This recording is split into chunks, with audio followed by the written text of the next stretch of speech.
And this is HR Matters, all about employers and employees. Assalamualaikum warahmatullahi taala wabarakatuh. Apa khabar tuan-tuan dan puan-puan? Salam sejahtera daripada saya.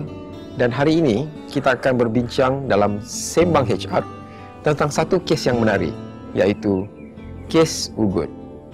Tuan-tuan dan puan-puan, saya baru saja menerima satu email yang dipostkan baru-baru ini berkaitan dengan satu kes Ugut yang berlaku di sebuah tempat kerja di mana terdapat dua pekerja, salah seorang daripada itu mengugut kepada seorang lagi untuk memberikan beliau wang sebanyak RM500, atau di luar tempat kerja nanti si mangsa akan dipukul. Si mangsa kemudiannya membuat laporan kepada pihak majikan, dan majikan membantu mangsa tadi itu membuat laporan polis. Si tertuduh telah dikenal pasti, dan sekarang majikan ingin mengambil tindakan kepada si pelaku tadi itu atau tertuduh. Majikan telah mengeluarkan surat tunjuk sebab kepada pekerja yang tertuduh ini untuk menjawab apa alasan serta mengapa tindakan ugutan itu dibuat. Apa yang berlaku sekarang ini, majikan pada masa yang sama ingin menggantung pekerja tersebut. Ini dibuat atas beberapa faktor. Pertama, jika pekerja yang ataupun tertuduh ini tadi masih hadir di tempat kerja, beliau boleh memberi ancaman kepada si mangsa.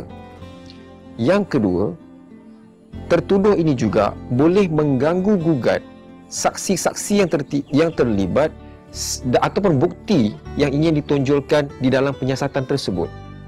Dan yang ketiga, dengan ketiadaan si tertuduh ini, maka proses ini boleh didapati atau boleh dijalankan tanpa ada sebarang halangan, tanpa ada sebarang gangguan, dan ianya boleh dilakukan dengan cepat. Soalnya, boleh atau tidak majikan menggantung pekerja ini?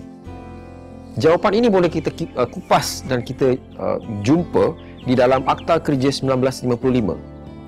Dalam Seksyen 14 Subseksyen 2 menyatakan bahawa majikan boleh menggantung pekerja selama 14 hari maksimum dengan separuh hari gaji.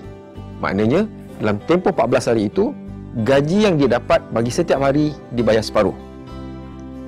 Penggantungan ini dipanggil penggantungan tertakluk atas penyiasatan, atau dalam istilahnya disebut suspension under investigation. Ianya dibenarkan. Oleh itu, majikan boleh menggantung pekerja tersebut sehinggalah akhir tarikh 14 hari yang telah dinyatakan di dalam akta.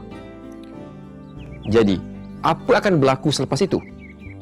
Kebiasaannya, proses berikutnya adalah proses yang dipanggil sebagai sesi siasatan dalaman atau domestic inquiry.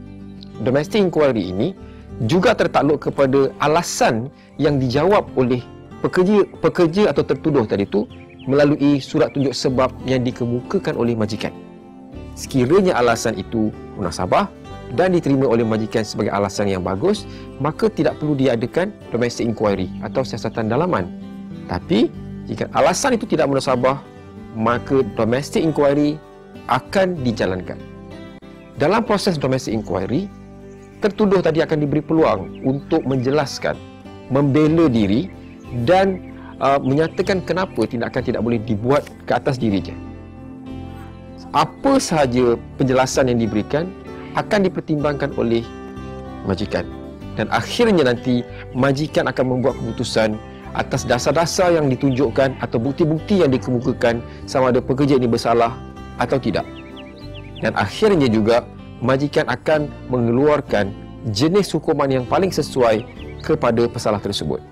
Keputusan ini ada juga dinyatakan dalam Seksyen 14(1) Akta Kerja 1955, antara lain, yang pertama, pemecatan jawatan, yang kedua, penurunan pangkat dan juga termasuk gaji, dan yang ketiga, apa sahaja hukuman yang dirasakan sesuai yang boleh diberikan kepada tertuduh tadi.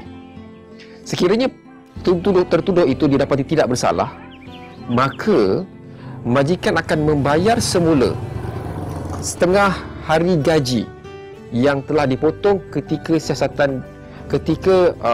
penggantungan tadi dibuat. Penggantungan siasatan itu dibuat. Tapi jika pekerja tersebut didapati bersalah, maka tiada pembayaran semula akan dibuat. Itulah dia untuk kes kita pada hari ini.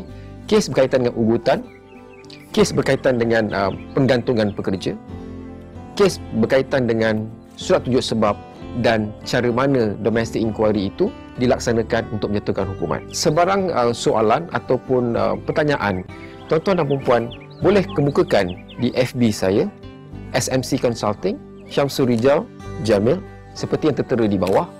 Sehingga kita ketemu lagi, managing people is truly an art.